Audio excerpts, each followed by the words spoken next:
Hello, I'm going to read the story, No Jumping on the Bed. In his bedroom near the top floor of a tall apartment building, Walter was getting ready for bed.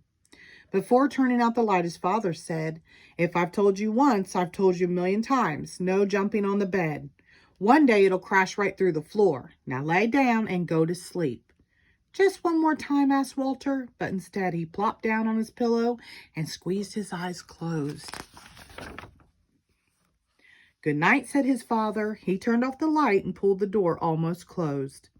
The room was dark and quiet, except for a thump, thump, thump coming from the room above.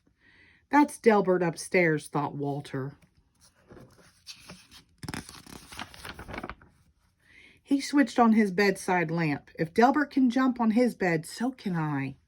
Walter bounced higher and higher. On his last jump, his hair brushed the ceiling. But when he came back down, his mattress creaked, the floor cracked, and the whole bed tipped sideways. Then down through the floor fell Walter, bed and all. Now it happened that Walter's bedroom was directly above Miss Hattie's dining room. She was more than a little surprised when a bed fell through her ceiling and Walter landed in her plate of spaghetti and meatballs. "I was not expecting company for dinner," she mumbled with a mouthful of meatballs. Said Walter. "Spaghetti is my all-time favorite." But before he could eat, his bed smashed through the table and kept right on crashing down through the floor. Down and down fell Walter, Miss Hattie, the plate of spaghetti, the bed and all. Miss Hattie's dining room was above Mr. Matty's TV room. Mr. Matty didn't even notice a bed falling through his ceiling until a meatball bounced off his head.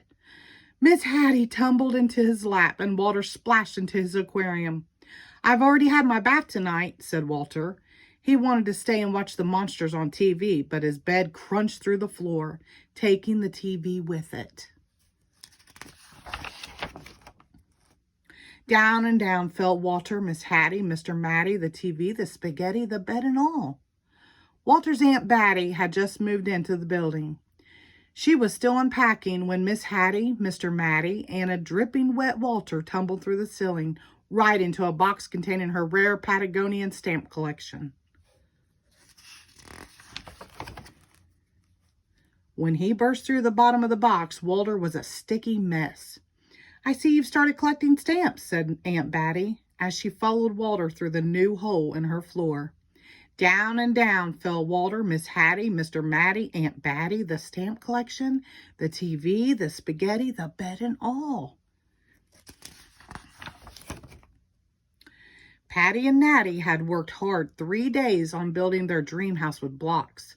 Afraid that Fatty Cat might knock something over, they carefully shooed her out for the night. Then the upstairs neighbors came through the ceiling. "Excuse us," said Walter, remembering his manners. "We won't be staying long." The words barely passed his lips when Walter's bed bashed through the floor and continued on its way. Down and down fell Walter, Miss Hattie, Mr. Matty, Aunt Batty, Patty, Natty, Fatty Cat, the stamps, the TV, the spaghetti, the bed, and all. The last thing Mr. Henretti ever expected to see was a bed coming through his studio ceiling, followed by nearly everyone in the building. "If I had known you wanted to see my paintings," he said, "I would have tidied up a bit." But they never once paused to admire Mr. Henretti's colorful artwork. They were too busy splashing in his cans of paint. Then his floor caved in and everyone followed Walter's bed down through the hole. Down and down fell Walter, Miss Hattie, Mr. Matty, Aunt Batty, Patty and Natty, Mr. Henretti, Fatty Cat, 17 cans of paint, the stamps, the TV, the spaghetti, the bed and all. My goodness. Maestro Ferlinghetti and his string quartet was astonished by the colorful crowd that fell through from the ceiling.